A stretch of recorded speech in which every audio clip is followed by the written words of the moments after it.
ప్రియ సహోదరులారా, జగద్రక్షకుడు మన ప్రభు అయిన యేసుక్రీస్తు నామములో మీకు శుభములు. పరిశుద్ధ గ్రంథం బైబిల్ గ్రంథంలో నుంచి దేవుని వాక్యాన్ని ధ్యానించుకుందాం. కీర్తనలు గ్రంథం 1వ అధ్యాయం 2వ వచనం. యెహోవా ధర్మశాస్త్రమునందు ఆనందించుచు దివారాత్రము దానిని ధ్యానించువాడు ధన్యుడు. యెహోవా ధర్మశాస్త్రమునందు ఆనందించుచు అని వాక్యంలో చదువుతూ ఉన్నాం. యెహోవా ధర్మశాస్త్రము అని అంటే మానవుడు దేవుని భక్తుడై దేవుని మార్గాలలో నడుచుకోవడానికి దేవుడు అనుగ్రహించినటువంటి ఉన్నతమైన మార్గదర్శిని. భక్తి మార్గములో మనుష్యుడు నడుచుకోవడానికి పరమాత్ముడైన దేవుడు మానవుడికి ఇచ్చిన దిక్చూచి మార్గదర్శిని బైబిల్ గ్రంథం. మానవుడు భగవంతుడిని ఎలా చేరుకోవాలి, మానవుడు భగవంతుడికి ఎటువంటి భక్తి చేయాలి, భక్తికి నిజమైన నిర్వచనం ఏమిటి అనేది ధర్మశాస్త్ర గ్రంథం బైబిల్ గ్రంథం తెలియజేస్తూ ఉంది. కాబట్టి దేవుని వాక్యంలో ఏమని చదువుకుంటూ ఉన్నామని అంటే, యెహోవా ధర్మశాస్త్రమునందు ఆనందించుచు దివారాత్రము దానిని ధ్యానించువాడు ధన్యుడు అని చదువుతూ ఉన్నాం. ఈ వచన భాగాలు మనం చదివినప్పుడు ఏమిటి దేవుని యొక్క వాక్యాన్ని ధ్యానించుట, ఏంటి దేవుడి యొక్క మాటలను ధ్యానించుట. చూడండి, ఈ వచనంలో నిజమైన ధన్యతకు దేవుడు వెల్లడించిన సత్యాన్ని ప్రేమించడానికి మధ్య ఉన్న సంబంధం అర్థమవుతూ ఉంది. నిజమైన ధన్యత ఏంటి? దేవుడు వెల్లడించిన సత్యాన్ని ప్రేమించడం అంటే ఏంటి? దేవుడు వెల్లడించిన సత్యం అది పరిశుద్ధ గ్రంథం. వాక్యము అనంటే ఏంటి? వాక్యము అనంటే సత్యవేద గ్రంథం బైబిలు. సత్యవేద గ్రంథమైనటువంటి దేవుని వాక్యాన్ని, దేవుడు వెల్లడించినటువంటి సత్యాన్ని ప్రేమించడానికి దేవుడు మానవులను ప్రేరేపిస్తూ ఉన్నారు. మనుషులను దేవుడు ప్రేరేపించి వారిని ఏమంటున్నారు అని అంటే ధన్యులు అని అంటూ ఉన్నారు. ధన్యులు అనగా దీవించబడేటటువంటి ప్రజలు, దీవెనకు యోగ్యులు. దేవుడు ఒక వ్యక్తిని దీవించడానికి దేవుడు ఆ వ్యక్తిలో ధన్యతను కోరుతూ ఉన్నారు. ఆ ధన్యత ఏంటి అని అంటే ఆయన వాక్యాన్ని ధ్యానించుట. కాబట్టి ప్రియమైనటువంటి దేవుని బిడ్డలారా, దేవుని వాక్యాన్ని ఎంతో ప్రేమించుచు ఆయన యొక్క నీతి కలిగినటువంటి సంగతులను ధ్యానించటానికి, వాక్యం యొక్క సంగతులు ధ్యానించటానికి ఇష్టపడుచు ఆయన మార్గంలో నడుచుకునేటటువంటి ప్రతి ఒక్కరిని ఈ యొక్క వాక్యం ఏమంటుంది అని అంటే ఒక నీతి కలిగినటువంటి మార్గాన్ని, భూమి మీద మానవుడు ఏ విధంగా జీవించాలి అనేటటువంటి విషయాలను తెలియచేసేదిగా వాక్యం ఉంటుంది. కాబట్టి చూడండి, ధన్యజీవి చెడు మాటలకు, చెడు విధానాలకు దూరంగా ఉండడమే కాదు, పూర్తిగా వేరొక దానిలో నిమగ్నమై ఉంటాడు.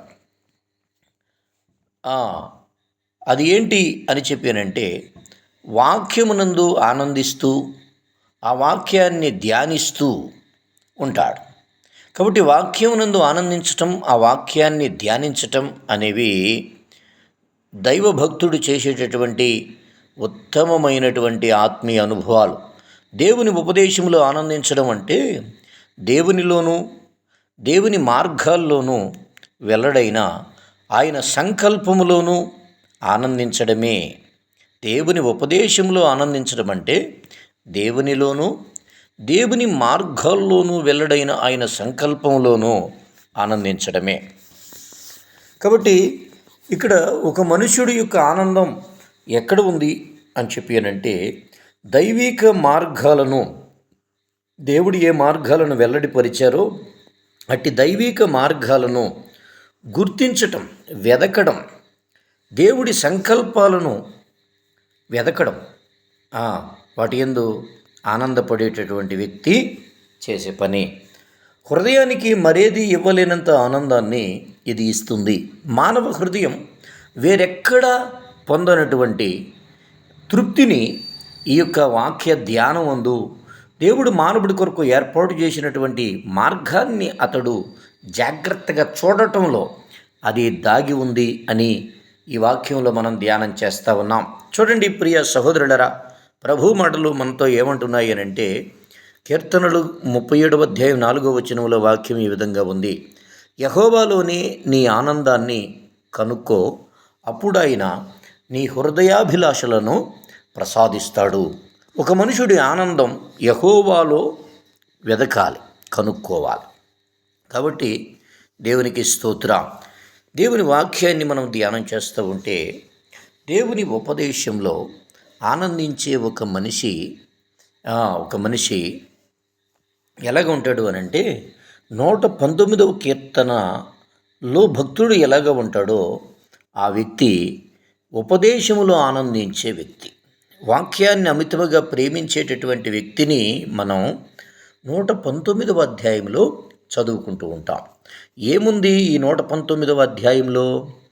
వాక్యం యొక్క గొప్పతనం, ఒక భక్తుడు దేవుడిని ఎంత ప్రేమిస్తున్నాడు, దేవుడిగా ఈ భూమి మీదకు వచ్చిన యేసు ప్రభువుని ఒక మనుషుడు ఎంతగా ప్రేమిస్తున్నాడు అనే గొప్ప విషయాలు ఈ 119వ అధ్యాయంలో వ్రాయబడి ఉన్నాయి. దేవునికి స్తోత్రం. కాబట్టి ఇక్కడ ఉపదేశం అని తర్జుమా చేసిన మాటకు ధర్మశాస్త్రం అని కూడా అర్థం ఉంది. అప్పటి వరకు దేవుడు తన ప్రవక్తల ద్వారా వెల్లడి చేసిందంతా ఈ యొక్క ఉపదేశం అనే మాట క్రిందకు వస్తూ ఉంది. ఏ వాక్యాన్ని ఇక్కడ భక్తుడు ధ్యానం చేస్తూ ఉన్నాడు అని అంటే, మానవుడికి దేవుడు వెల్లడి చేసినటువంటి సత్యాన్ని భక్తుడు ధ్యానం చేస్తూ ఉన్నాడు. దేవుడు తన ప్రవక్తల ద్వారా వెల్లడి చేసిందంతా అని దీని యొక్క భావం. దేవుని సత్యం మూలంగా మాత్రమే మనుషులు నిజమైన ధన్యతను అనుభవించగలరు. ధన్యత మనిషికి ఎలాగొస్తుంది? దైవ సత్యం ప్రేమించటం ద్వారా. దేవుడి సత్యాన్ని నీవు ప్రేమిస్తే నిశ్చయముగా దీవించబడతావు. దీవెన అంటే డబ్బా? దీవెన అంటే కష్టం లేకుండా బ్రతకడమా? దీవెన అంటే దైవ సత్యాన్ని ప్రేమించడం. ద్వితీయోపదేశకాండం 28వ అధ్యాయం వాక్యం ప్రకారం దేవుని ఆజ్ఞలు ఎవరు ప్రేమిస్తారో, వాటిని అనుసరిస్తారో అట్టి వారిని దేవుడు ఏ విధంగా దీవిస్తాడు అనే సత్యాలను ఆ యొక్క అధ్యాయంలో చదువుకుంటాం. కాబట్టి ఒక వ్యక్తి జీవితం ఏదేను వలె ఉండాలి అని అంటే, సర్వ సమృద్ధి కలిగినటువంటి స్థితి ఒక వ్యక్తి కలిగి ఉండాలి అని అంటే, అతడు మొట్టమొదట దైవ ఆజ్ఞలను ప్రేమించేవాడుగా, 2 అనుసరించేవాడుగా, ఆ అనుసరణ తన కుటుంబంలో నిత్యము నిలిచి ఉండేటట్లు అతడు ఇష్టపడేవాడుగా గనక ఉంటే, అతడు కష్టపడేవాడుగా గనక ఉంటే, అతడు ప్రయాసపడేవాడుగా గనక ఉంటే, అతడు తన యొక్క ధ్యానాన్ని ఉపదేశం మీద ఉంచినట్లయితే దేవుడు అట్టి వ్యక్తులను దీవించేవాడై ఉన్నాడు. వాక్యాన్ని ఎవరు ప్రేమిస్తారో వారు నిశ్చయంగా దేవుని చేత నడిపించబడేవారుగా ఉన్నారు. ఇక్కడ మనం గమనిస్తూ ఉంటే ప్రియ దేవుని బిడ్డలరా, ప్రభువాక్యం మనతో ఈ విధంగా సెలవిస్తూ ఉంది.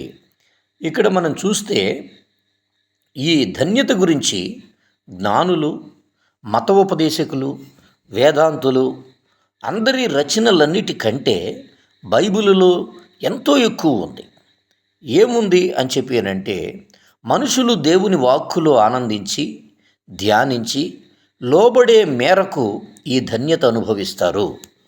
మనుషులు దేవుని వాక్కులో ఆనందించి, దైవ వాక్కు నందు ఆనందించే స్వభావం, ఆ వాక్కును ధ్యానించేటటువంటి స్వభావం, దైవ వాక్యానికి లోబడేటటువంటి స్వభావం మనుషుడు ఎంతగా కలిగి ఉంటాడో దానిని బట్టి ఆ వ్యక్తి దీవించబడతాడు అనే సత్యాలను ఇక్కడ మనం ధ్యానం చేస్తూ ఉన్నాం. ప్రియ దేవుని బిడ్డలారా, మనం చూచినప్పుడు ఈ విధంగా దేవుని మాటలు మనతో ముచ్చటిస్తూ ఉన్నాయి. ఇక్కడ చూడండి, దివారాత్రులు దానిని ధ్యానించేవాడు ఎలాగ ఉంటారు?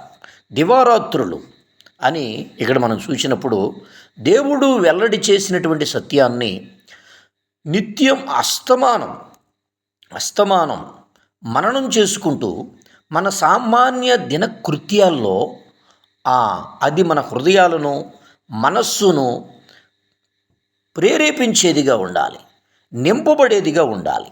ఈ హృదయము మనస్సు దైవ వాక్కు చేత నింపబడేదిగా గనక ఉంటే ఆ విధమైనటువంటి ధ్యానాన్ని చేయడానికి భక్తుడు ఇష్టపడేవాడుగా ఉంటే దేవుడు ఆ వ్యక్తిని ప్రత్యేకమైనటువంటి వ్యక్తులుగా దీవించేవారై ఉన్నారు. వారి యొక్క స్థితిగతులను దేవుడు ప్రత్యేకపరిచేవారై ఉన్నారు. చూడండి, ప్రత్యేకపరిచేవారై ఉన్నారు. కాబట్టి ప్రభు మాటలను మనం చూసినప్పుడు ప్రియ దేవుని బిడ్డలారా, నిత్యము కూడా దేవుని మాటలు ధ్యానిస్తే, నిత్యము కూడా దేవుని మాటలను ధ్యానిస్తే ఆ వ్యక్తులు చాలా గొప్పగా దేవుని చేత దీవించబడేవారుగా ఉంటారు. కాబట్టి ఇక్కడ మనం గమనించినప్పుడు ప్రియ దేవుని బిడ్డలారా, దివారాత్రులు దేవుని వాక్యాన్ని ధ్యానించేటటువంటి అనుభవం కలిగి ఉన్నప్పుడు దేవుని వాక్యాన్ని అర్థం చేసుకుంటూ మన జీవితంలో వాక్యానుసారమైనటువంటి ప్రవర్తన కలిగిన వారంగా ఉంటూ మనం నిత్యము ధ్యానించేటటువంటి వాక్యాన్ని మననం చేసుకుంటూ ఉంటే ఆ వ్యక్తి దైవ ధ్యానం చేస్తున్నవాడుగా తన యొక్క భక్తిని కాపాడుకునేవాడుగా ఉంటాడు. కాబట్టి ప్రియ దేవుని బిడ్డలారా, ప్రభువు యొక్క సన్నిధానంలో మనం ధ్యానం చేస్తున్న మాటలు మనతో ఏమంటున్నాయి అని చెప్పానంటే, యెహోవా ధర్మశాస్త్రమునందు ఆనందించవచ్చు, దివారాత్రులు దానిని ధ్యానించేటటువంటి మనుషుడు ధన్యుడు. ధర్మశాస్త్రము, యెహోవా ధర్మశాస్త్రము. కాబట్టి ఈ ధర్మశాస్త్రమునందు ఆనందించడం, ఈ విషయాలను మనం చూసినప్పుడు యెహోషువ భక్తునితో దేవుడు ఈ విధంగా మాట్లాడుతూ ఉన్నాడు. ఏమంటూ ఉన్నారు? యెహోషువ గ్రంథము 1వ అధ్యాయం 8వ వచనములో, ఈ ధర్మశాస్త్ర గ్రంథాన్ని నీవు బోధింపక తప్పిపోకూడదు, దానిలో వ్రాయబడిన వాటన్నిటి ప్రకారము చేయుటకు నీవు జాగ్రత్త పడినట్లు దివారాత్రము దానిని ధ్యానించిన ఎడల నీ మార్గమును వర్ధిల్ల చేసుకొని చక్కగా ప్రవర్తించెదవు. దేవునికి స్తోత్ర.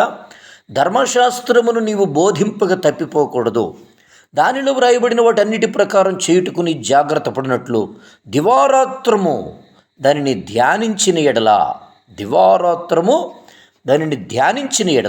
నీ మార్గమును వర్ధిల్ల చేసుకొని చక్కగా ప్రవర్తించెదవు. వాక్యాన్ని ధ్యానించేవాడు ఏం చేస్తాడు అంటే తన మార్గాన్ని వర్ధిల్లింప చేసుకుంటాడు. ఒక మార్గములో ఒక మనుషుడు వర్ధిల్లాలి అని చెప్పి అనంటే, యెహోవా యందు భయభక్తులు కలిగి ఆయన త్రోవలలో నడుచువారందరూ ధన్యులు. భయభక్తులు కలిగినటువంటి వాని త్రోవ అది దీవెనకరమైనటువంటి స్థితిగతుల్లోనికి అతన్ని తీసుకుని పోతుంది. ఆ మార్గము అనేది దేవుని చేత ఏర్పాటు చేయబడి దేవుని చేత నడిపించబడడం వలన ఆ వ్యక్తి, దేవునికి స్తోత్రం, ప్రతి విషయంలో కూడా వర్ధిల్లేటటువంటి వ్యక్తిగా ఉంటాడు. తాను తలపెట్టినటువంటి ప్రతి కార్యములో విజయం పొందేవాడుగా ఉంటాడు. తాను వెళుతున్నటువంటి మార్గంలో అది సరి అయినదా కాదా అనేటటువంటి సత్యాలు తాను దేవుని చేత తెలుసుకుంటున్నవాడుగా ఉంటాడు. మానవుని ఇష్టాన్ని బట్టో చిత్తాన్ని బట్టో మనుషుడు తన జీవితాన్ని కొనసాగించుకొనకూడదు, కానీ తన మార్గం అది దేవుని చేత నడిపించబడుతున్నదా కాదా అనేటటువంటి సత్యాన్ని తాను వెతుకుచున్నవాడైతే, దైవిక మార్గాల్లో తన జీవితం ముందుకు కొనసాగాలి అని తాను కాంక్షించేవాడు అయితే, దేవుడు చెప్తున్నాడు, వాక్యాన్ని ధ్యానించేవాడు మాత్రమే దేవునికి ఇష్టమైన మార్గాల్లో నడుచుకుంటాడు. అందుకని వాక్యం ఏముంటుంది అంటే, నీ చిత్తానుసారమైన మార్గాల్లో నన్ను నడిపించండి ప్రభు అని ఎవరు ప్రార్థన చేస్తారో అదే సమయంలో తమ మార్గాలను అవి దేవునికి చెందినవా కాదా అని నిత్యము ఎవరైతే చూసుకునేవారుగా ఉంటారో అట్టివారు నిశ్చయంగా ఖచ్చితంగా, దావీదు భక్తుడు అంటూ ఉన్నాడు, నేను కూర్చుని ఉండుట లేచి ఉండుట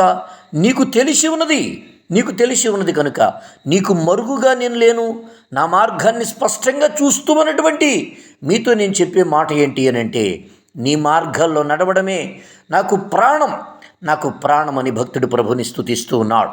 ప్రియ దేవుని బిడ్డలారా, నీ మార్గమును వర్ధిల్ల చేసుకొని, నీ మార్గం ఎప్పుడు వర్ధిల్లుతుంది అని అంటే దేవుని ధర్మశాస్త్ర గ్రంథాన్ని నీవు జాగ్రత్తగా దివారాత్రములు ధ్యానించే వ్యక్తివైతే దేవుడు నిన్ను జీవం కలిగిన మార్గాల్లో నడిపిస్తాడు. ఆయన నిన్ను నడిపించే త్రోవ ఏంటి అని అంటే విజయాన్ని పొందడానికి. దేవుడు ఇచ్చే విజయం ఎలాగ ఉంటుంది అని అంటే మానవుడి ఆలోచనకు అది వ్యత్యాసంగా ఉంటుంది. భూమి మీద మనుషుడు ఆలోచించే విధానం వేరు, దేవుడు భక్తులను నడిపించే విధానం వేరు. కీర్తనల గ్రంథం 4వ అధ్యాయం 4వ వచనం వాక్యం ఏమో చెబుతుందంటే, యెహోవా తన భక్తులను తన కొరకు ఏర్పాటు చేసుకుని ఉన్నాడు. మనుషుడు తన కొరకు కొందరిని ఆలోచించేవాడుగా ఉంటాడేమో కానీ దేవుడైతే తన భక్తులను తన కొరకు ఏర్పాటు చేసుకునేవారుగా ఉన్నారు అని వాక్య వచనాలు స్పష్టంగా తెలియజేస్తూ ఉంటాయి. కనుక దైవ వాక్యాన్ని ఎవరైతే జాగ్రత్తగా అనునిత్యము ధ్యానించేటటువంటి మనస్సు కలిగి ఉంటారో అట్టి వారు తమ మార్గమును వర్ధిల్ల చేసుకుంటారు. వారు చక్కగా ప్రవర్తించారు. చక్కని ప్రవర్తన ఎవరికి సాధ్యమండి? దైవ జ్ఞానం కలిగిన వారికి మాత్రమే సాధ్యం. చక్కని ప్రవర్తన దైవ జ్ఞానం కలిగిన వారికి మాత్రమే సాధ్యం. అనగా ధర్మశాస్త్ర వాక్య గ్రంథాన్ని ఎవరు చదువుతారో వారు చక్కగా ప్రవర్తిస్తారు. అంటే భూమి మీద మానవుని యొక్క నడత ఎలాగ ఉండాలి అని చెప్పిన గ్రంథం పేరు బైబిల్. బైబిల్ మనిషికి పరలోకపు దేవుణ్ణి పరిచయం చేసే గ్రంథం. బైబిల్ మనిషికి సృష్టికర్త అయిన దేవుడిని స్పష్టంగా చూపించే గ్రంథం. బైబిల్ మనిషికి అజ్ఞానం నుంచి జ్ఞానానికి, మరణము నుండి జీవానికి, చీకటి నుంచి వెలుగుకి నడిపించే దివ్య గ్రంథం బైబిల్ గ్రంథం. కాబట్టి ప్రియ దేవుని బిడ్డలారా, వాక్యంలో ప్రభు మాటలను మనం ధ్యానం చేస్తూ వచ్చినప్పుడు దేవుడు యోబు గ్రంథం 23వ అధ్యాయం 12వ వచనంలో ఈ విధంగా తెలియచేస్తూ ఉన్నారు. ఆయన పెదవుల ఆజ్ఞను నేను విడిచి తిరుగలేదు, ఆయన నోటి మాటలను నా స్వాభిప్రాయము కంటే ఎక్కువగా ఎంచెతిని. ఇక్కడ భక్తుడు అంటున్న మాట చూడండి, ఆయన పెదవుల ఆజ్ఞను నేను విడిచి తిరుగుటలేదు. ఆజ్ఞను నేను విడిచిపెట్టేవాడిని కాదు, ఆయన నోటి మాటలను నేను నా యొక్క ఆలోచనల కంటే, నా యొక్క అభిప్రాయాల కంటే నేను ఘనమైనవిగా ఎంచేవాడిని. దేవుడి నోటి మాట మనిషి అభిప్రాయము కంటే గొప్పది. మానవ మనస్సాక్షి కంటే వాక్యము ఉన్నతమైనది. కాబట్టి అట్టి గొప్ప దేవుడు వాక్యం ద్వారా ఏమని సెలవిస్తున్నారు అని అంటే, దేవుని వాక్యాన్ని ధ్యానించేటటువంటి మనిషి ఈ భూమి మీద దేవుని మార్గంలో నడుస్తున్నటువంటి వ్యక్తి. కీర్తనల గ్రంథం 40వ అధ్యాయం 8వ వచనంలో ఉన్న వాక్యాన్ని మనం చదువుకున్నట్లయితే, నా దేవా నీ చిత్తము నెరవేర్చుట నాకు సంతోషము, నీ ధర్మశాస్త్రము నా ఆంతర్యములోనున్నది. నా దేవా నీ చిత్తము నెరవేర్చుట నాకు సంతోషము, నీ ధర్మశాస్త్రము నా ఆంతర్యములో ఉన్నది. దేవునికి స్తోత్రం. చూడండి, దేవుని చిత్తాన్ని నెరవేర్చాలి అని కోరుకునేటటువంటి మనుషుడు ఎంతో ధన్యుడు. దేవుని చిత్తం ఏ వ్యక్తి జీవితంలో నెరవేర్చబడుతుంది అని అంటే దేవునికి స్తోత్రం. ఎవని హృదయంలో దేవుని వాక్యము ఉందో, వాక్యము మనిషికి ఏం చేస్తుంది అని అంటే దైవ చిత్తాన్ని నెరవేర్చడానికి ఉపయోగపడుతుంది. ఈరోజు ప్రియ సహోదరుడా, దేవుని బిడ్డ, నీవు వాక్యాన్ని ఎంత ప్రేమిస్తూ ఉన్నావు. వాక్యం మాత్రమే దైవ చిత్తాన్ని నీవు చేయడానికి నిన్ను ప్రేరేపించేది. దేవుని చిత్తం వైపుగా నువ్వు చూచే వ్యక్తిగా ఉన్నావా? దేవుని చిత్తాన్ని అసలు గుర్తించని వ్యక్తిగా ఉన్నావా? ఒక్కసారి ఆలోచన చేయి. చాలా పర్యాయాలు మన భక్తిని చూసి మన యొక్క స్థితిగతులను చూసి మనం ఎలాగ ఉన్నాము అని చెప్పానంటే సమర్థించుకునే వారంగా ఉన్నాం. కానీ దేవుని చిత్తాన్ని వెదికేటటువంటి భక్తులు ఈరోజు దేవునికి కావాలి. ఈ అంత్య దినములలో దైవ చిత్తాన్ని వెదికేటటువంటి భక్తులను మనము కనుగొనగలమా అనేటటువంటి పరిస్థితులు మనకు క్రైస్తవ్యంలో కనిపిస్తూ ఉంటే దైవ చిత్తాన్ని వెదికేటటువంటి మనుషుడు ధర్మశాస్త్ర గ్రంథాన్ని ఆంతర్యములో కలిగినవాడు, హృదయంలో ధర్మశాస్త్ర గ్రంథాన్ని కలిగినవాడు. నా జీవితంలో నీ చిత్తం ఏంటి ప్రభువా అని అనునిత్యం ప్రార్థన చేసేటటువంటి మనుష్యుడు. కాబట్టి ప్రియ దేవుని బిడ్డలారా, దైవ చిత్తాన్ని వెదికేటటువంటి స్వభావం కలిగి ఉండాలి. స్తోత్ర. నా జీవితంలో నీ చిత్తం ఏమిటి ప్రభా, నా జీవితంలో నీ చిత్తం ఏమిటి ప్రభా. ఇవాళ మనం బాగా గమనిస్తే దైవ చిత్తాన్ని వెదికే మనుషులు కనిపించటం లేదు, దేవుడి చిత్తాన్ని ఆలోచించేటటువంటి మనుషులు కనిపించటం లేదు.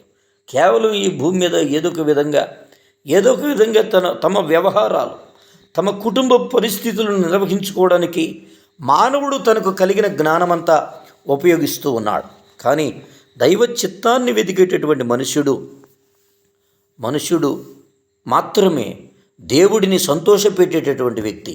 ఈ భూమి మీద పరలోకపు దేవుడు ఎవరి యందు సంతోషిస్తారు అని అంటే, దేవా నా జీవితంలో నీ చిత్తం ఏమిటి నాయనా అని వెదికేటటువంటి విశ్వాసులు, ప్రార్థించేటటువంటి విశ్వాసుల్ని దేవుడు వారి యందు ఆనందించేవారుగా ఉన్నారు. కనుక నీ చిత్తానుసారమైన మార్గాల్లో నన్ను నడిపించండి అని నీవు కోరుకుంటే, నీ కళ్ళ ఎదుట వాక్యమును, నీ నేత్రముల ఎదుట వాక్యాన్ని ఉంచుకొని, నీ కనుల నడుమ బాసిక వలె వాక్యాన్ని నువ్వు కలిగి ఉండమని దేవుని యొక్క గ్రంథం సెలవిస్తూ ఉంది. ద్వితీయోపదేశకాండం 6వ అధ్యాయంలో వాక్యం చెబుతుంది, ఆ మాటలు నీ నోట ఉండాలి. త్రోవలో నడుచున్నప్పుడు, పండుకొనున్నప్పుడు, లేచున్నప్పుడు నిత్యము కూడా వాక్యాన్ని నువ్వు ధ్యానించేటటువంటి వ్యక్తిగా ఉండాలి అని దేవుడు ఆజ్ఞాపించినారు కదండి. మరి మనం ఏం చేస్తున్నాం? దేవుని వాక్యాన్ని కుటుంబానికి నేర్పించాలి. దేవుడి యొక్క మాటలను ఎలా నేర్చుకోవాలి, ఎలా అభ్యాసం చేయాలి అని అంటే మనం చాలా వరకు మన స్వచిత్తాన్ని నెరవేర్చుకునే వారంగా ఉన్నాం, మన యొక్క ఉద్దేశాలను నెరవేర్చుకునే వారంగా ఉన్నాం, మన యొక్క ఉద్దేశాలను నెరవేర్చుకునే వారంగా. కానీ వాక్యం అంటుంది, నీ చిత్తం నా జీవితంలో నెరవేర్చండి అనే భక్తుడిగా నీవు ఉన్నావా అని వాక్యం నిన్ను ప్రశ్నిస్తూ ఉంది. నీ పూర్ణ హృదయంతో, నీ పూర్ణ ఆత్మతో, నీ పూర్ణ శక్తితో నీ దేవుడైన యెహోవాను ప్రేమించాలి. Do you love Jesus? నీవు అలా ప్రేమిస్తున్నావా దేవుడిని? నీకు ఖాళీ లేదు, నువ్వు చాలా బిజీ. నువ్వెందులో బిజీ అని అంటే, నీవు ఈ లోక సంబంధమైనటువంటి విధి విధానాలలో బిజీ. నువ్వు ఎందులో బిజీ అని చెప్పానంటే, నీవు కేవలం జీవనోపాధి కొరకు, నీవు ఈ భూమి మీద బ్రతకడానికి కావలసిన వనరు వస్తువులను సమకూర్చుకోవడం కొరకు నీవు ఎందులో బిజీ అని చెప్పానంటే, దేవునికి స్తోత్రం, నీవు నీ హృదయంలో పుట్టేటటువంటి ఆలోచనలను సమర్థించుకోవడం కోసం, నీ హృదయాభిలాషలలో అనుగుణంగా నడుచుకోవడానికి బిజీగా ఉంటావు. కానీ వాక్యం అంటుంది, దైవ చిత్తాన్ని నెరవేర్చువాడు కేవలము ఆంతర్యములో ధర్మశాస్త్రము కలిగిన వాడు. ఎవని హృదయంలో దేవుని ధర్మశాస్త్రము ఉందో అతడు దేవుని చిత్తమును నెరవేర్చుట యందు సంతోషించేవాడు. దేవునికి స్తోత్రం. నిన్ను సృష్టించిన వాని ఉద్దేశం నీ జీవితంలో నెరవేర్చబడాలి అని కోరుకుంటే, నువ్వు మొదట నీ విషయమై ఆయన ఏం కోరుతూ ఉన్నారో నువ్వు చూడగలగాలి కదా. నీ విషయంలో దేవుడు ఏం కోరుతున్నాడో నువ్వు చూడగలగాలి కదా. దేవునికి స్తోత్రం. దేవా, నా విషయమై మీరు ఏం కోరుతున్నారయ్యా అని అనాలి అని అంటే, నీవు ప్రార్థించినప్పుడు ఆ ప్రార్థన దర్శనాలు చూచేది కావాలి, స్వరం వినేది కావాలి. దేవుని నడిపింపు నీ జీవితంలో స్పష్టంగా నువ్వు తెలుసుకునే వ్యక్తిగా మార్చబడాలి. దేవునికి స్తోత్రం. దైవ చిత్తానుసారంగా, దైవ చిత్తంలో నీ జీవితం నడవాలి అని కోరుకుంటే నిశ్చయంగా నీవు ప్రార్థనాపరుడు అయి ఉండాలి. నీ ప్రార్థన ఎలాగ ఉండాలి అని అంటే, అది దేవుని యొద్ద నుండి జవాబులు పొందేదిగా ఉండాలి. దేవుడి యొద్ద నుండి జవాబులు పొందేదిగా ఉండాలి. దేవునికి స్తోత్రం. హల్లెలూయా. కాబట్టి ప్రియ దేవుని బిడ్డలారా, వాక్యం అంటుంది, ఆయనను గూర్చిన నా ధ్యానము ఆయనకు ఇంపుగా ఉండునుగాక, నేను యెహోవా యందు సంతోషించెదను. దేవునికి స్తోత్రం. ఆయనను గూర్చిన నా ధ్యానము ఆయనకు ఇంపుగా ఉండునుగాక. దేవునికి సంతోషాన్ని కలిగించే ధ్యానముగా ఒక మనుషుడు ధ్యానము ఉండునుగాక. దేవునికి స్తోత్రం. హల్లెలూయా. నీ హృదయము దేవుని పైన ఆధారపడి, నీ హృదయం దేవుని వాక్యాన్ని చక్కగా ధ్యానించి అందలి సత్యాలను గుర్తించగలుగునట్లుగా, వాటి యందు ఆనందించగలుగునట్లుగా, దైవ సత్యాలను నిత్యము వెదుకులాడేటటువంటి మనస్తత్వాన్ని నీవు కలిగి దేవుని వాక్యాన్ని ధ్యానిస్తూ ఉంటే ప్రభువు నీ యందు సంతోషించేవారుగా ఉంటారు అని ఈ వాక్యం తెలియచేస్తూ ఉంది. చాలాసార్లు మనం వాక్యం చదువుతాం, కానీ మనకు అర్థమైనంత వరకు మాత్రమే దాన్ని చదువుతూ ఉంటాం. మనకు అర్థమగునట్లుగా దాన్ని చదవడం కాదు, ఆ వాక్య ఉద్దేశ్యమును నీ హృదయము గుర్తించగలిగినట్లుగా, వాక్యములో ఉన్నటువంటి దైవ సత్యాన్ని నీ హృదయము తెలుసుకున్నట్లుగా ఆ వాక్యాన్ని చదవాలి. అటువంటి ధ్యానం నీవు నేర్చుకోవడానికి ప్రియమైనటువంటి సహోదరుడా, దైవ సన్నిధిలో నీవు వాక్యమును చక్కగా అభ్యాసము చేస్తున్న వ్యక్తిగా ఉండాలి. తిమోతి పౌలు వెంట ఉన్నప్పుడు తిమోతి భక్తి ఎలా చేయాలో నేర్చుకున్నాడు. ఇవాళ భక్తి ఎలా చేయాలో నువ్వు నేర్చుకోవాలి అని అంటే, ఏదో వచ్చానంటే వచ్చాను, వెళ్ళానంటే వెళ్ళాను అన్నట్లుగా నువ్వు ఉంటున్నావా? లేక వాక్యము స్పష్టంగా నువ్వు తెలుసుకునే వరకు ఆ వాక్యాన్ని ధ్యానించేటటువంటి అనుభవము కలిగిన వాడుగా ఉండడానికి, ఆ వాక్య ధ్యానములో నీవు సఫలీకృతుడు కావడానికి తిమోతి వలె నీవు దేవుని సన్నిధిలో భక్తి చేయటం నేర్చుకోవాలి. ఎలా వస్తున్నాం మందిరానికి? వచ్చి ఏం చేస్తున్నాం? దేవునికి స్తోత్రం. నీ ధ్యానము దేవునికి ఇంపుగా ఉండాలి అని అంటే నీవు ఎలా ధ్యానించాలో నేర్చుకోవాలి. వాక్యం ఎడల నీవు కలిగి ఉండే ఆసక్తి, వాక్యానికి నువ్వు లోబడే విధానం, నిన్ను నీవు సరిచేసుకునేటటువంటి మనస్తత్వం, నీ హృదయం దేవునికి ఇష్టమైనదిగా ఉండేటట్లుగా చూసుకోవడంలో నీకు ఉన్నటువంటి కాన్సన్ట్రేషన్, ఏకాగ్రత, దాన్ని బట్టి నీ ధ్యానం ఎలాగ ఉంది అనేది ఆధారపడి ఉంటుంది. కనుక దైవ సన్నిధికి వస్తూ ఉన్నటువంటి ప్రియ సహోదరుడా, నీ ధ్యానము దేవునికి ఇంపుగా ఉండాలి అని అంటే, యెహోవాను గూర్చినటువంటి ధ్యానము దేవునికి ఇంపుగా ఉండాలి అని అంటే, మొట్టమొదట నీవు సన్నిధికి ఎలాగ వస్తున్నావు? నీ హృదయం దేవుని దృష్టికి ఎలాగ ఉంది? అది నువ్వు చక్కగా చూసుకునే వ్యక్తివిగా ఉండాలి. నీ హృదయం దేవుని దృష్టికి ఎలాగ ఉంది? అద్దములో మన ముఖం చూసుకున్నప్పుడు అది మనకు ఎలా స్పష్టంగా తెలుస్తుందో, దేవుని సన్నిధిలో కూడా నీ హృదయాన్ని చూసుకున్నప్పుడు, స్పష్టంగా నీకు తెలిసినప్పుడు, నీ హృదయంలో ఉన్న మచ్చ, డాగు, కళంకం, మార్కు సువార్త 7వ అధ్యాయం 21వ వచనములో ఉన్నటువంటి దుర్గుణాలు మన హృదయంలో ఏవైతే ఉంటాయో వాటిని ఏం చేయాలంటే విడిచిపెట్టాలి.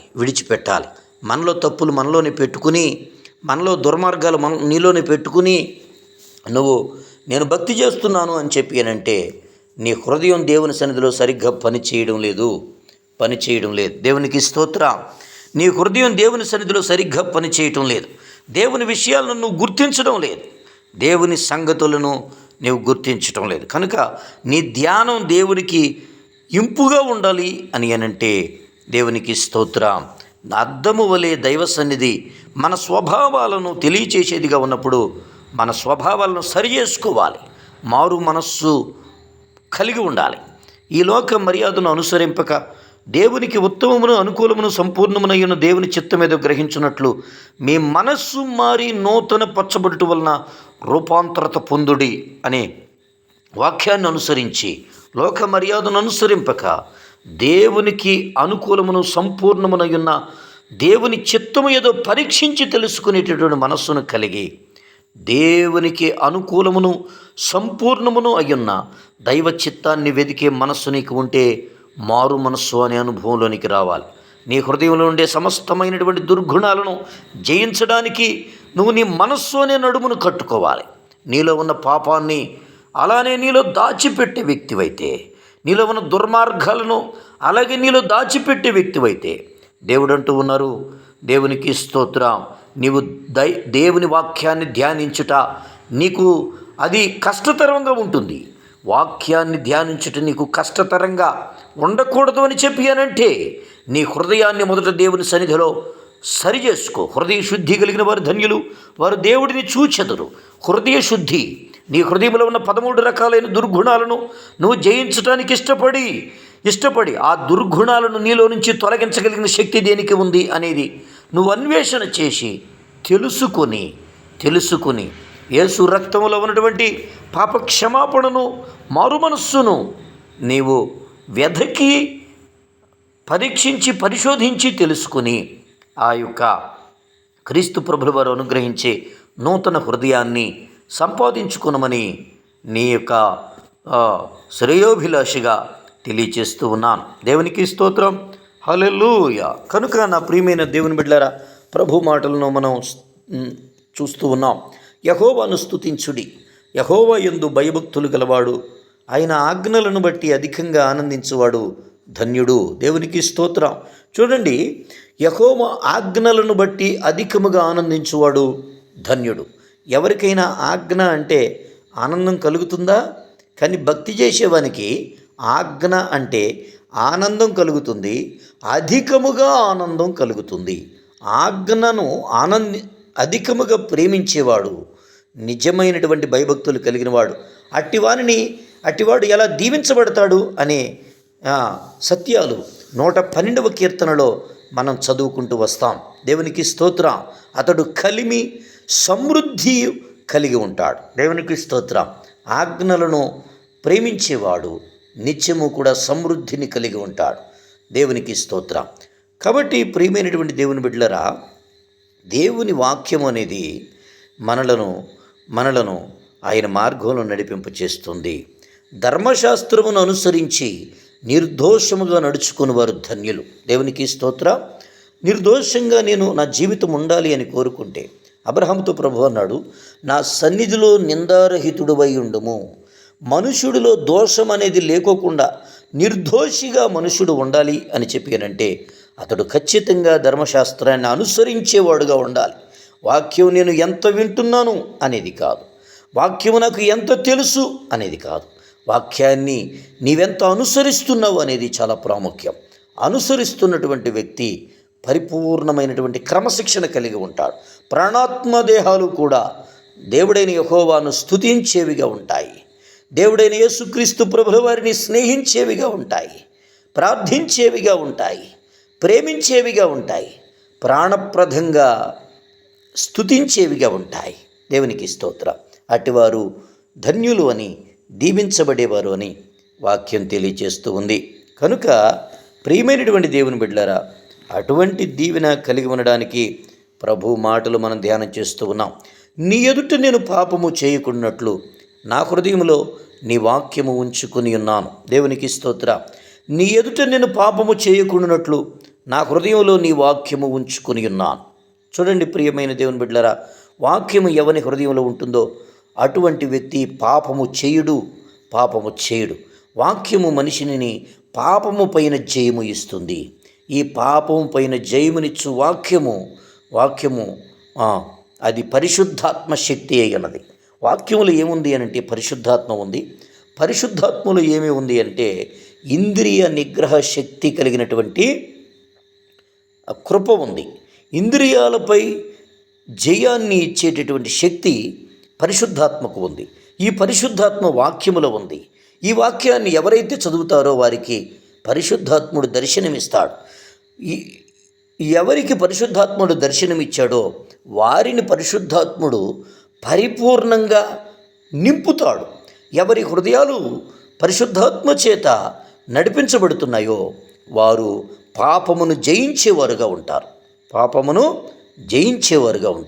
కాబట్టి భక్తుడు అంటున్నాడు, నీ ఆజ్ఞలను నేను ధ్యానించెదను, నీ త్రోవలను నేను మన్నించెదను. నీ ఆజ్ఞలు నేను ధ్యానిస్తాను, నీ త్రోవలను నేను మన్నిస్తాను. నీ ఆజ్ఞల జాడను చూచి నేను ఆనందించుచున్నాను. దాని యందు నన్ను నడువజేయుము. భక్తుడు అంటున్నాడు, నీ వాక్యపు జాడలలో నన్ను నడువ చేయమని దేవునికి ప్రార్థన చేస్తూ ఉన్నాడు. ఇట్టి ప్రార్థనలు జవాబులు పొందే ప్రార్థనలు, ఇట్టి ప్రార్థనలు దేవుని యొక్క నడిపింపులు పొందేటటువంటి ప్రార్థనలు అని ఈ యొక్క వచనంలో మనం ధ్యానం చేస్తూ ఉన్నాం. చూడండి, భక్తుడు అంటూ ఉన్నాడు, నీ ఆజ్ఞలను బట్టి నేను హర్షించెదను, అవి నాకు ప్రియములు. చూడండి, నా ప్రియమైనటువంటి దేవుని బిడ్డలారా, నాకు ప్రియముగానున్న నీ ఆజ్ఞల తట్టు నా చేతులెత్తెదను, నీ కట్టడలను నేను ధ్యానించెదను. దేవునికి స్తోత్రం. భక్తుడు అంటున్నాడు, నాకు ప్రియముగా ఉన్న నీ ఆజ్ఞల తట్టు నా చేతులెత్తెదను. ఇతనికి అసలు ఆజ్ఞలు అంటేనే ప్రియము అని చెప్పి అన్నాడు. ఆ ఆజ్ఞలను అధికముగా ప్రేమించదును అని చెప్పి అన్నాడు. వాటి నిమిత్తమై నేను నా చేతులెత్తెదను అని ఈ భక్తుడు అంటూ ఉన్నాడు. కనుక ఆజ్ఞల కొరకై ఎవరైతే తమ చేతులెత్తి ప్రార్థన చేసేవారుగా ఉంటారో అట్టి వారిని గురించి ప్రభు అంటూ ఉన్నాడు కదా, దేవునికి స్తోత్రం, వారు దీవించబడేటటువంటి వారు అని దేవుడు చెప్తూ ఉన్నాడు. దేవునికి స్తోత్రం, హల్లెలూయా. కనుక వేల కొలది వెండి బంగారు నాణెముల కంటే నీవిచ్చిన ధర్మశాస్త్రము నాకు మేలు. చూడండి, ధనము కంటే బంగారము కంటే వాక్యము మేలు అండి. వాక్యం చేసే మేలు ఏంటి అని అంటే దేవునికి స్తోత్రం, ఆరోగ్యాన్ని ఇస్తుంది, మనో నెమ్మదినిస్తుంది, మనో నిబ్బరాన్ని ఇస్తుంది, మనస్సునకు శాంతి సమాధానాలను ఇస్తుంది.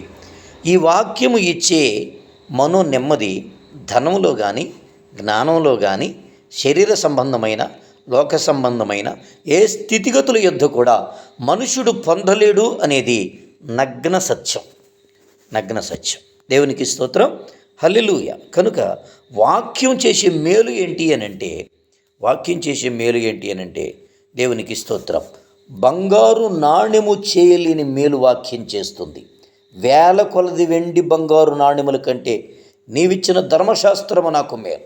ధనం మనిషిని దుర్మార్గునిగా చేస్తుంది. ధనం మనిషిని భక్తి నుంచి ప్రక్కకు లాగివేస్తుంది.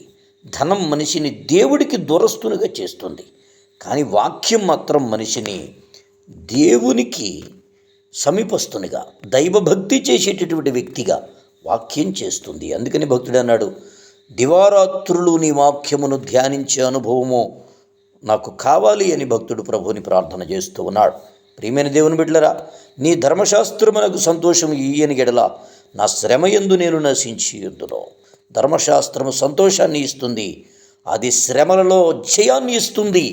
శ్రమలలో భక్తుని నిశ్చయముగా ఖచ్చితంగా నిలబెడుతుంది. క్రీస్తు నామ మహిమార్థమై ఆ వ్యక్తిని కాచి రక్షించి కాపాడేదిగా వాక్యము ఉంది. ఏడంతల భద్రత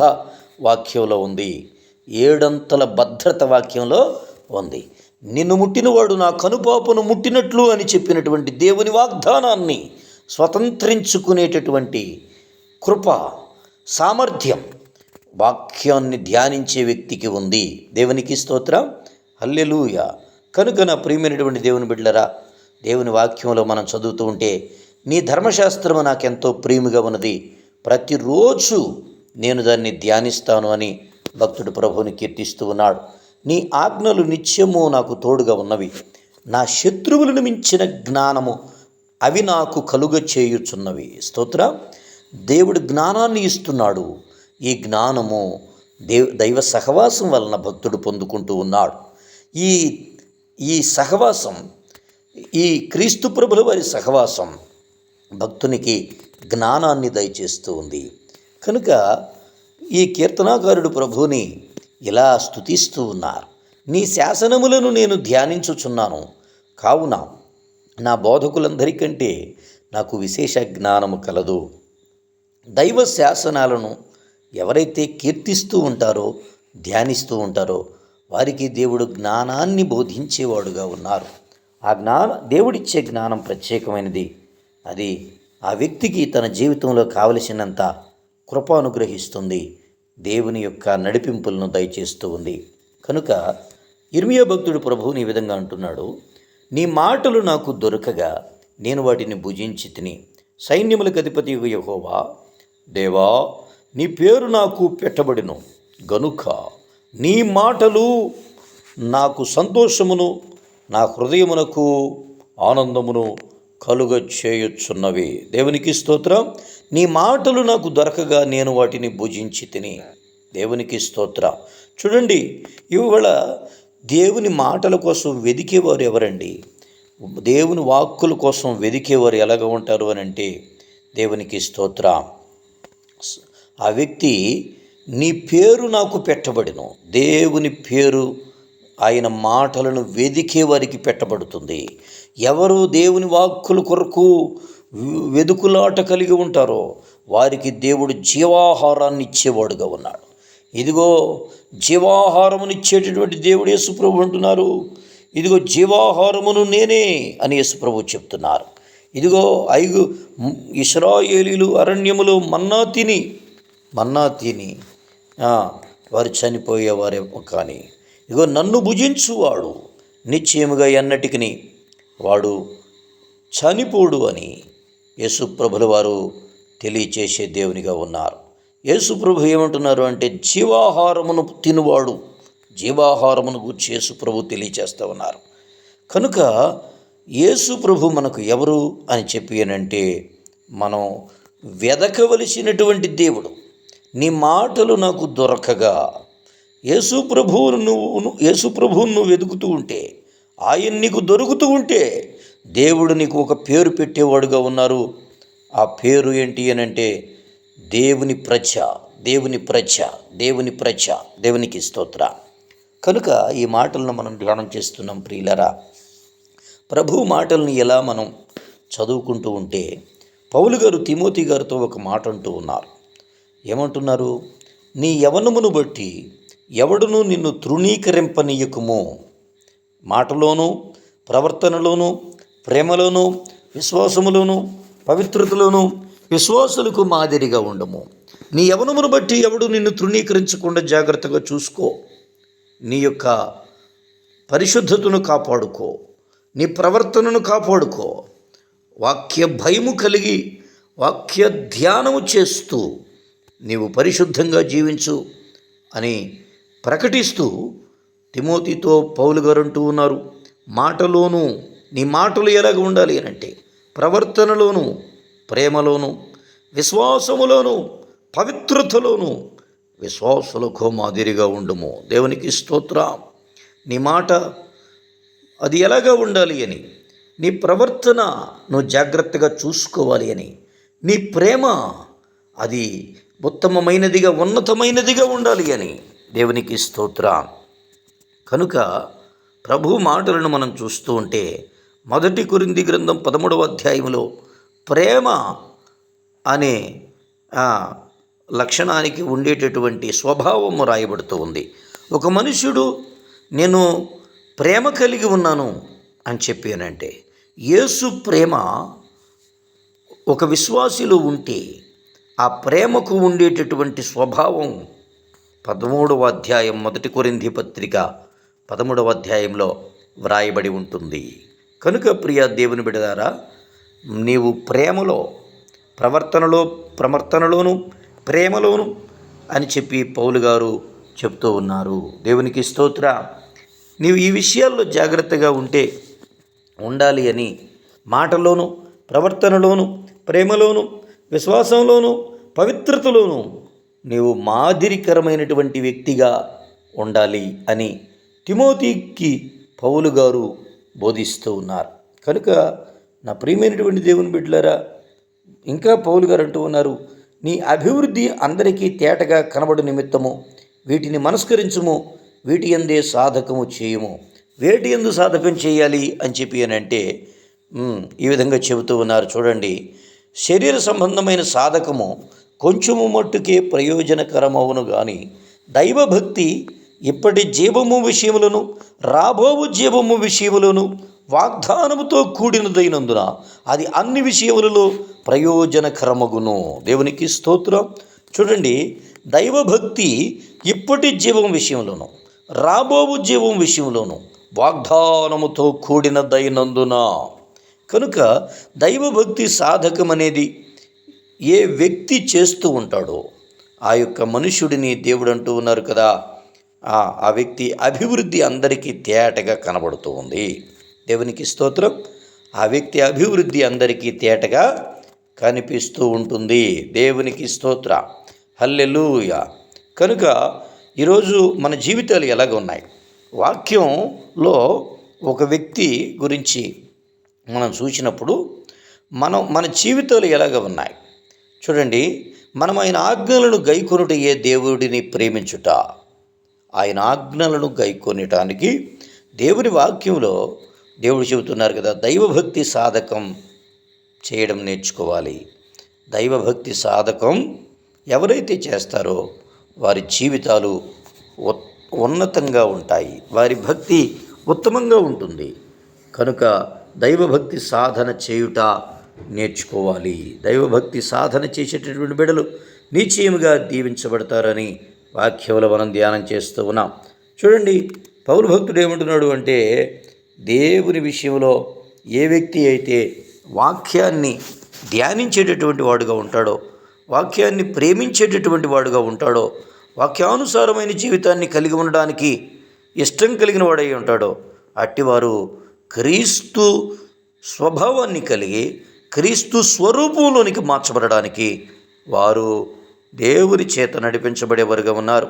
పరిశుద్ధాత్ముడు వారిలో క్రియ చేసేవారుగా ఉన్నారు. పరిశుద్ధాత్ముడు వారిని నూతనమైన వ్యక్తులుగా తీర్చిదిద్దేటటువంటి వారుగా ఉన్నారు. కాబట్టి ప్రియ దేవుని బిడ్డలారా, ప్రభు యొక్క వాక్యంలో మనం ఈ మాటలన్నీ కూడా ధ్యానం చేస్తూ ఉన్నాం. దేవుని మాటలు చెబుతున్నాయి కదా, ఎవరైతే ధర్మశాస్త్ర గ్రంథాన్ని ధ్యానిస్తూ ఉంటారో అట్టివారు ఎలాగ ఉంటారు అని అంటే, వారు నీటి కాలువల యోరను నాటబడినదై ఆకువాడక తన కాలమందు ఫలమిచ్చు చెట్టు వలె నుండును, అతడు చేయునుదంతయు సఫలమగును. దేవునికి స్తోత్రం. వాక్యమును ఎవరైతే ధ్యానించి ఆ వాక్యము తమ జీవితాల్లో కార్యసిద్ధి కలిగించేదిగా ఉండాలని కోరుకుంటారో అట్టి వారిని ప్రభు చెబుతూ ఉన్నారు కదా, వారు నీటి కాలువల యోరను నాటబడిన చెట్టు వలె ఆకువాడక తన కాలమందు ఫలమిచ్చే చెట్టు వలె ఉంటారని అట్టి వారిని గురించి ప్రభు సెలవిస్తూ ఉన్నారు. కనుక నా ప్రియమైనటువంటి దేవుని బిడ్డలారా, ఈరోజు మన జీవితాలు ఎలాగున్నాయి అని చూసినప్పుడు దేవునికి స్తోత్రం. కనుక వాక్యాన్ని మనం ఎంతగా ప్రేమిస్తూ ఉన్నాం, వాక్యాన్ని ఎంత అనుసరిస్తూ ఉన్నాం, దాన్ని బట్టి ప్రభువు నిన్ను దర్శించడానికి ఇష్టపడేవారుగా ఉన్నారు. దేవుని ఉపదేశాల్లో ఆనందిస్తూ వాక్యాన్ని ధ్యానిస్తూ ఉండడం వలన ఇదిగో ఎటువంటి ఫలితాలు కలుగుతాయి అని అంటే, వాక్యాన్ని ధ్యానించేటటువంటి వ్యక్తి వారి ఆధ్యాత్మికమైనటువంటి పోషణ, ఎడతెగని ఫలాలు, విజయం వారి సొంతమవుతాయి. ఆధ్యాత్మికంగా నీవు పోషించబడాలి అని అంటే ఎడతెగని పరిశుద్ధాత్మ ఫలాలు నీవు కలిగి ఉండాలి అని అంటే, క్రీస్తు ఇచ్చే విజయాన్ని నీవు చూడాలి అని చెప్పానంటే వాక్యాన్ని ధ్యానించేటటువంటి వ్యక్తిగా ఉండాలి.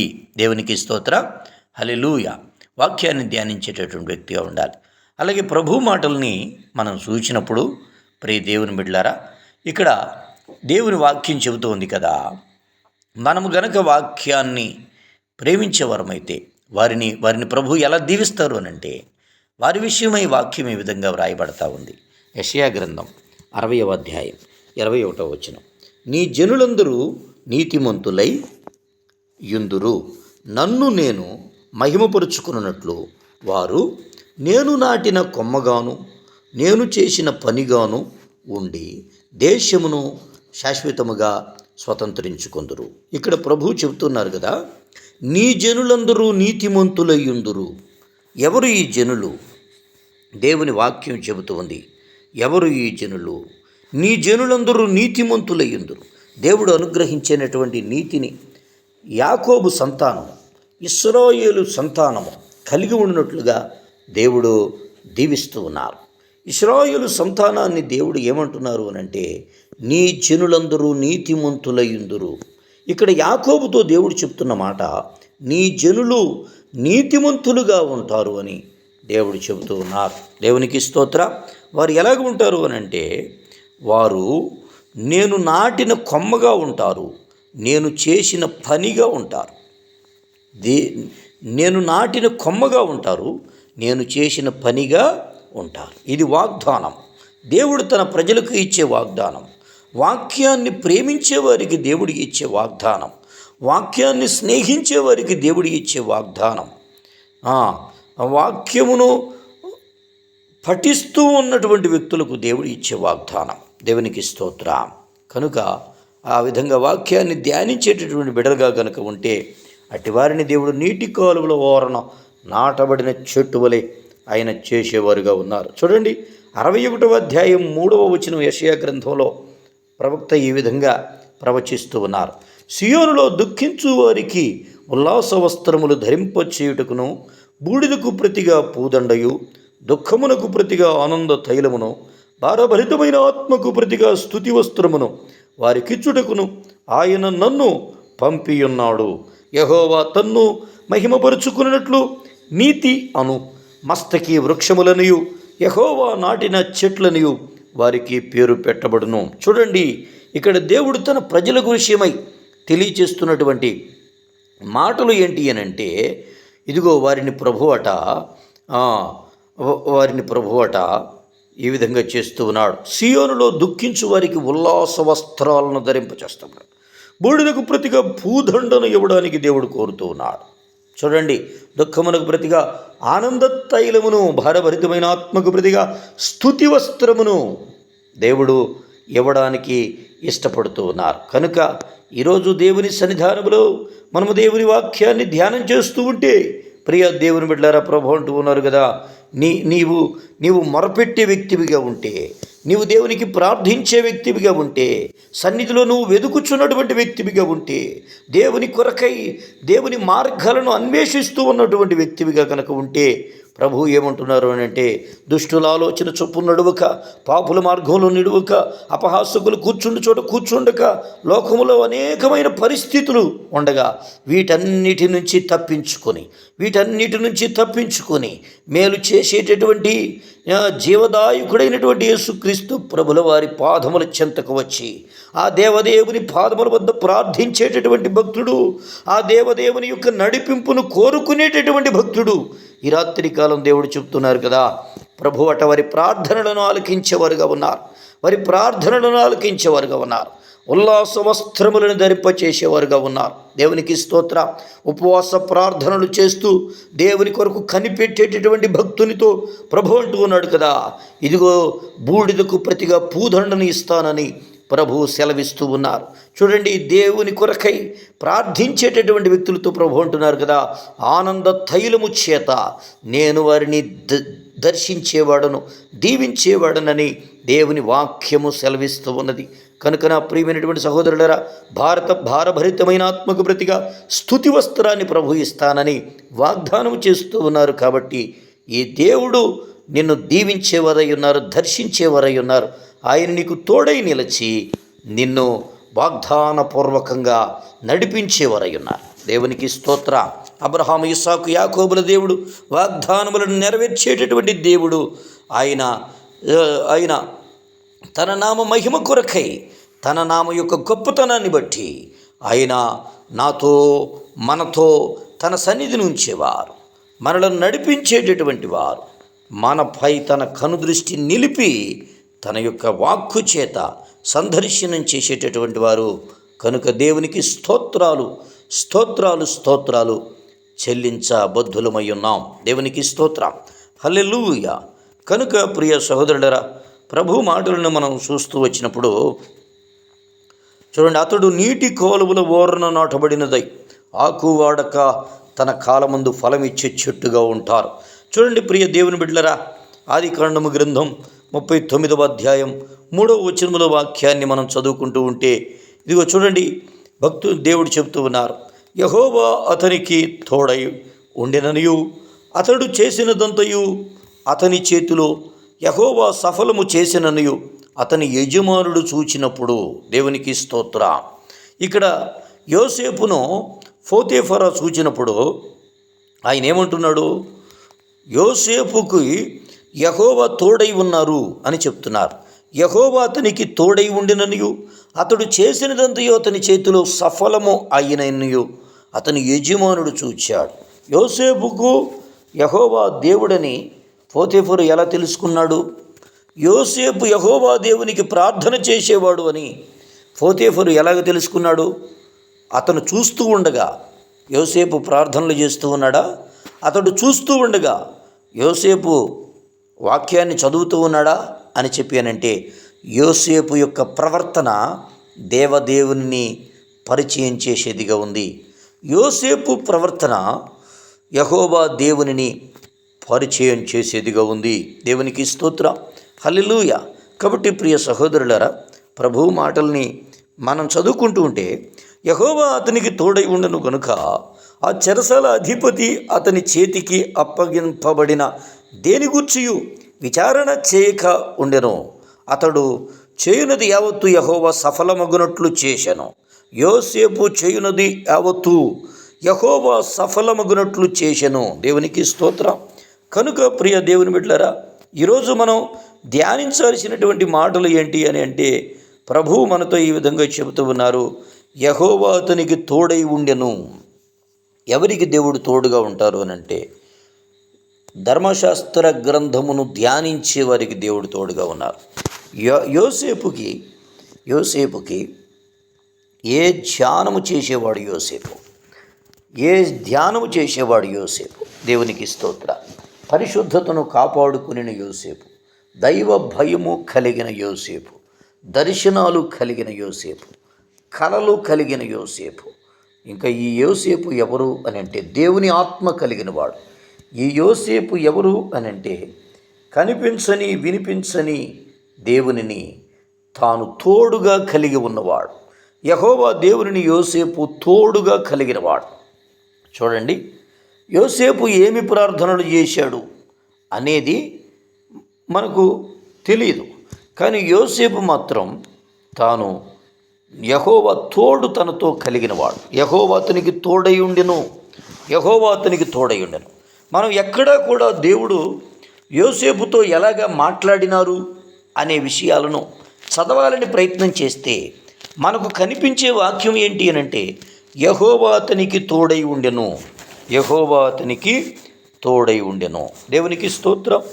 యోసేపుకు ఏమి తెలుసు అని అంటే యాకోబుతో ఉన్నటువంటి దేవుని యొక్క సన్నిధి తెలుసు. యాకోబుతో ఉన్న దేవుని సన్నిధి యోసేపు అనుభవించిన కారణాన యోసేపునకు యెహోవా తోడై ఉండెను. దేవుని తోడు తాను కలిగి ఉండడానికి అతను తన ప్రవర్తనను జాగ్రత్తగా కాపాడుకునేవాడు. దైవ భయము కలిగిన వాడు. దైవ భయము అతనిని దేవునికి స్తోత్రం, యెహోవా తోడు అతని కలిగి ఉండడానికి కారణమైంది. దైవ భయము, దైవ భక్తి అతనిలో సమృద్ధిగా ఉన్న విధానము చేత యోసేపు యెహోవా తోడు కలిగినటువంటి వ్యక్తిగా ఉన్నాడు. దేవునికి స్తోత్రం. యెహోవా తోడు కలిగినటువంటి వ్యక్తిగా యోసేపు నిలిచి ఉన్నాడు. కనుక ప్రియ దేవుని బిడ్డలారా, ఈరోజు నీవు చేయునదంతయు సఫలము కావాలి అని అంటే అతడు చేయునదంతయు సఫలమగును. నీవు చేయునదంతయు సఫలము కావాలి అని అంటే ఈరోజు దేవుడు నీకు తోడై ఉంటాడు. దైవ భయము కలిగిన వాడుగానే ఉండాలి. దైవ భక్తి కలిగిన వాడుగానే ఉండాలి. చూడండి ప్రియ సోదరులారా, దైవ భయము, దైవ భక్తి, దేవునికి స్తోత్ర. దైవ భయము, దైవ భక్తి. ఈరోజు మనం వినే వాక్యాలు వింటూనే ఉన్నాం, కానీ మనలో ఎంతవరకు భయభక్తులు ఉన్నాయి? మనం పాపాన్ని ఎంతవరకు దూరంగా పెట్టే వరంగా ఉన్నాం? మనము పవిత్రతను ఎలా కాపాడుకునే వరంగా ఉన్నాం? పరిశుద్ధత కలిగి క్రీస్తు ప్రభుల వారిని ప్రేమించే వారంగా, క్రీస్తు ప్రభుల వారి విశ్వాసులుగా ఉండడానికి, మన పవిత్రతను కాపాడుకోవడానికి ఇదిగో చూడండి ప్రియ దేవుని బిడ్డలారా, వాక్యాన్ని ప్రేమించే వరంగా ఉండాలి. వాక్యాన్ని ప్రేమించే వరంగా ఉండాలి. వాక్య భయము కలిగిన వారంగా ఉండాలి. నా దేవుడు నా చేయి విడిచిపెట్టకూడదు. నేను నా దేవునికి దూరస్తుడును కాకూడదు. దేవునికి నేను అతి సమీపంగా ఉండాలి అనంటే, ఆయనకు దూరస్తుడును కాకుండా ఉండాలి అనంటే, నాలో ఉన్న పరిశుద్ధాత్మను కాపాడుకోవాలి అని అంటే నేను నా ప్రవర్తనను జాగ్రత్తగా చూసుకునేవాడనై ఉండాలి అని. ఎవరు తమ ప్రవర్తనను జాగ్రత్తగా చూసుకుంటారో, కాచుకుంటారో అటివారితో ప్రభువు చెప్తున్నాడు కదా, వారు చేయునదంతయు సఫలమగును, వారు చేయునదంతయు సఫలమగును. యెహోవా వారికి తోడై ఉండును. దేవుడు ఎవరికి తోడై ఉంటాడు అని అంటే ఆయన పరిశుద్ధతను కాపాడుకోవడానికి ఏ మనుషుడు ఈ భూమి మీద ప్రయాసపడేవాడుగా ఉంటాడో, ఎవరైతే దేవునికి స్తోత్రం దైవ సన్నిధి ఉన్న చోట పెంచబడుతూ ఉంటారో, దేవుని సన్నిధిలో ఎవరు పెంచబడుతూ ఉంటారో అట్టివారు యెహోవా దేవుని తోడు కలిగి ఉంటారు. యేసు ప్రభుల వారి తోడు కలిగి ఉంటారు. పరిశుద్ధాత్ముని యొక్క ప్రసన్నత కలిగి ఉంటారు. వారు చేయునదంతయు సఫలమగునట్లుగా దేవాదేవుడు వారిని నడిపించేవారుగా ఉంటారు. దేవునికి స్తోత్రం. హల్లెలూయా. అందుకే ప్రభు మాటలు చెప్తున్నాయి. యెహోషువతో ప్రభు ఎలాగా తెలియచేసేవారుగా ఉన్నారు. 1వ అధ్యాయం 7వ వచనం యెహోషువ గ్రంథం. నీవు నిబ్బరం కలిగి జాగ్రత్తపడి బహుధైర్యముగా నుండి నా సేవకుడైన మోషే నీకు ఆజ్ఞాపించిన ధర్మశాస్త్రమంతటి చొప్పున చేయవలెను. నీవు నడుచు ప్రతి మార్గమున చక్కగా ప్రవర్తించినట్లు నీవు దాని నుండి కుడికి కానీ ఎడమకు కానీ తొలగకూడదు. దేవునికి స్తోత్రం. నీవు నిబ్బరము కలిగి జాగ్రత్తపడి బహుధైర్యముగా ఉండు అని దేవుడు చెప్తూ ఉన్నాడు. దేవునికి స్తోత్రం. నా సేవకుడు అయిన మోషే నీకు ఆజ్ఞాపించిన ధర్మశాస్త్రం అంతటి చొప్పున చేయవలెను. దేవునికి స్తోత్రం. మోషే యొక్క ధర్మశాస్త్రాన్ని, మోషే ఆజ్ఞాపించిన ధర్మశాస్త్ర గ్రంథాన్ని యెహోషువ అనుసరించాలి అని దేవుడు చెప్తున్నాడు. అప్పుడేం జరిగింది? నీవు నడుచు ప్రతి మార్గమున చక్కగా ప్రవర్తించినట్లు నీవు కుడికి కానీ ఎడమకు కానీ తొలగకుండా నీవు చూసుకుంటే దేవునికి స్తోత్రం. దేవుడు చెప్తున్నాడు కదా, అప్పుడు నీ మార్గమున నీవు వర్ధిల్లుతావు, చక్కగా ప్రవర్తిస్తావు. ఒకటి, నీ మార్గమున నీవు వర్ధిల్లుతావు. నీవు నడిచే మార్గంలో నీవు వర్ధిల్లుతావు. దేవునికి స్తోత్రం. నీవు చక్కగా ప్రవర్తిస్తావు. దేవునికి స్తోత్రం. కనుక ఈ మాటలను మనం ధ్యానం చేస్తున్నాం. ప్రియ దేవుని బిడ్డలారా, వాక్యమును ఎవరైతే జాగ్రత్తగా ధ్యానించేటటువంటి వ్యక్తులుగా ఉంటారో, వాక్యము ధ్యానించటం అంటే ఏంటి అండి? యెహోషువ ఎలా వాక్యాన్ని ధ్యానించాడో, యోసేపు ఏ విధంగా తన తండ్రి నేర్పించినటువంటి భక్తి మార్గంలో నడుచుకోవడానికి తను ఇష్టపూర్వకంగా సిద్ధ హృదయం కలిగి ఉన్నాడో, దేవునికి స్తోత్ర. అట్టివారికి యెహోవా దేవుడు తోడుగా ఉంటారు. అట్టివారికి దేవుడు తోడు అనేది అనుగ్రహించబడుతూ ఉంటుంది. దేవునికి స్తోత్ర. హల్లెలూయా, హల్లెలూయా. ప్రియ దేవుని బిడ్డలారా, దేవుని మాటల్ని ఈ విధంగా చదువుకుంటున్నాం.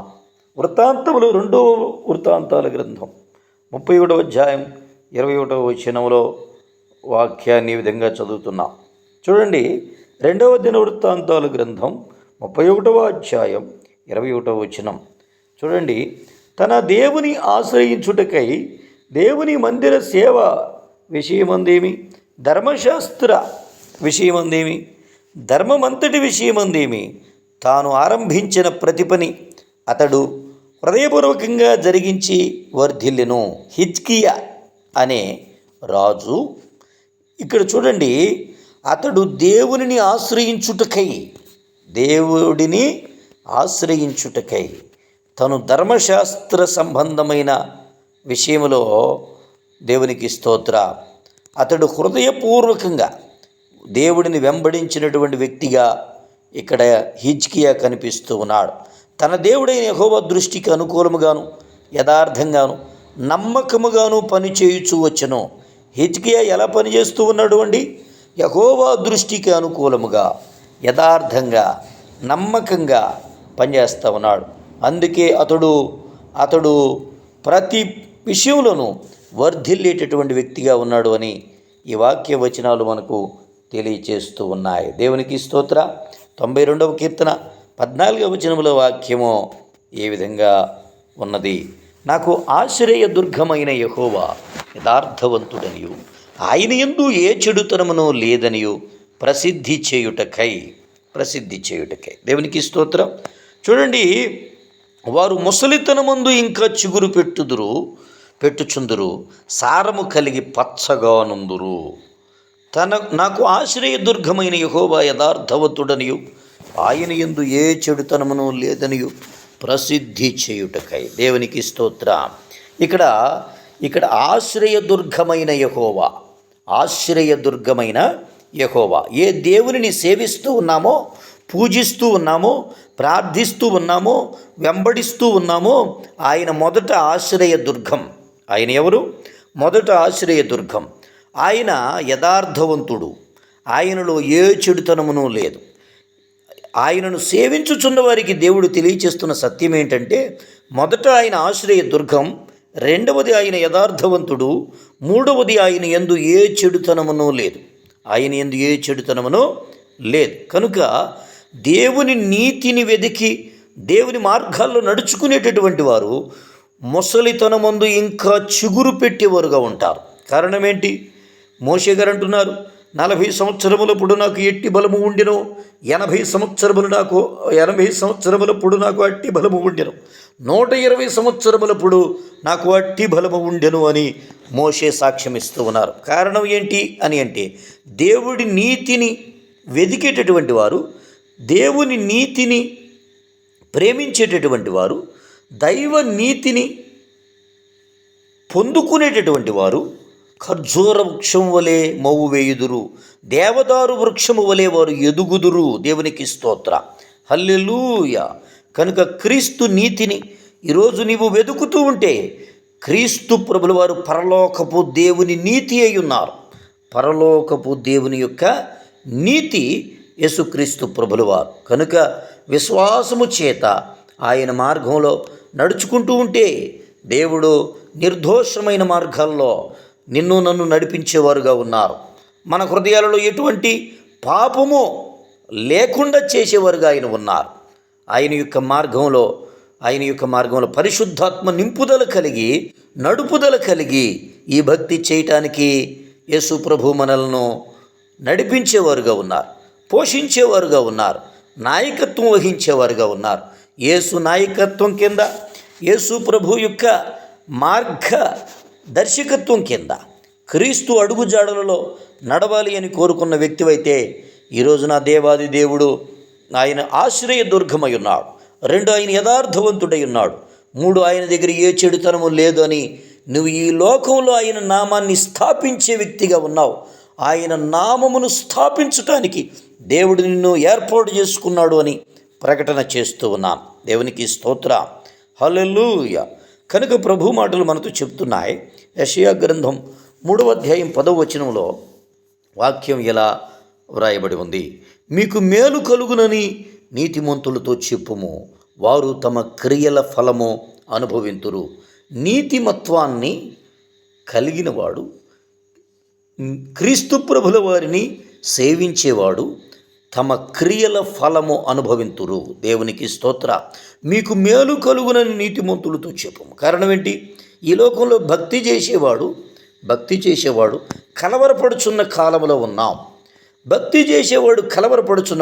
ఉన్నాం. అందుకనే కీర్తనల గ్రంథం అంది, చెడ్డవారిని చూచి వ్యసనపడకుము, భక్తిహీనుల క్షేమము చూచి మత్సరపడకుము.